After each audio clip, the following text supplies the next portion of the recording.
অনেকে ভাই এখনো বলতেছেন যে ভাই আমি তো বাংলাদেশে আছি, তো বাংলাদেশ থেকে চাচ্ছি আমার যে পাসপোর্টটা আছে সেই পাসপোর্টটা আমি ইন্ডিয়াতে প্রবেশ করব, মানে ইন্ডিয়াতে পাঠাবো। সো সেখানে পাঠানোর পরে আমার আসলে বিষয়টা সেখান থেকে অথরাইজ করে লেগে আসবে কিনা, বা আমার ইন্ডিয়াতে না গেলেই হবে, এ ধরনের কোনো কার্যকলাপ আছে কিনা, বা এই ধরনের ঘটনা হচ্ছে কিনা, বা এই ধরনের কার্যকলাপ করে ভিসা পাওয়া যায় কিনা, সে বিষয়েও অনেকে জানতে চেয়েছেন। দেখেন, আপনার ইন্ডিয়ার ভিসা অবশ্যই আপনাকে লাগাতে হবে, মানে করতে হবে। ইন্ডিয়ার ভিসা আপনার পাসপোর্টে অবশ্যই স্টিকার ভিসা আপনাকে নিতে হবে। সাথে সাথে আপনার রোমানিয়ার যে অ্যাপয়েন্টমেন্ট, এম্বাসির যে অ্যাপয়েন্টমেন্ট, সেই অ্যাপয়েন্টমেন্ট অনুযায়ী আপনাকে সেখানে পৌঁছতে হবে।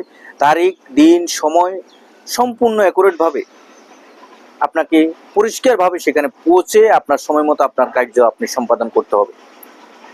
এটা সবার ক্ষেত্রে প্রযোজ্য। বর্তমানে কিছু দুষ্কৃতী চক্র, কিছু মানুষ বা কিছু ব্যক্তি বা প্রতিষ্ঠান এই ধরনের কাজকর্মগুলো করে থাকে যে তাদের সাথে নাকি বিভিন্ন ইন্ডিয়ার দাদাদের খাতিল আছে, ইন্ডিয়ার দাদাদের সাথে তাদের ভীষণভাবে পরিচয়। এম্বাসির ভিতরে যে দাদারা কাজ করে, ইন্ডিয়ার যে দাদা কাজ করে, ওই দাদাদের সাথে তাদের নাকি অনেক লোভনীয় অফার রয়েছে, সুসম্পর্ক রয়েছে, তারা নাকি সবকিছু করে দিবে। তো এই দাদাদের কাছে গিয়ে যে ব্যক্তি বা প্রতিষ্ঠান এই ধরনের কথা বলে আমাদেরকে, বা আমরা যারা আবেদন করার জন্য চেষ্টা করতেছি তাদেরকে নিয়ে যে ধরনের পুতুল খেলা খেলতেছে, এই ধরনের খেলা খেলে কখনো আপনি কোনো কার্য সম্পাদন করতে পারবেন না। আপনাকে সম্পূর্ণ বুঝতে হবে, জানতে হবে এবং সঠিকভাবে সামনে অগ্রসর হতে হবে। একজন প্রদর্শক হিসেবে ভালো কোনো ব্যক্তি বা প্রতিষ্ঠানকে বেছে নেবেন যে আপনার এবং আপনার জীবনের কোনো ক্ষতি করবে না এবং আপনার ক্ষতি হতে কখনো সে দিবে না।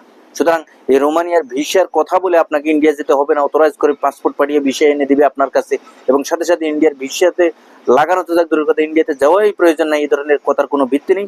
প্রয়োজনে যদি আপনি মনে করেন যে না আমি কিছু জানি না, আপনি এম্বাসিতে সরাসরি মেইল দিবেন, মেইলের মধ্যে যে ধরনের রিকোয়ারমেন্টস থাকবে ওই রিকোয়ারমেন্টস ফলো করে আপনি সামনে অগ্রসর হবেন। ধন্যবাদ।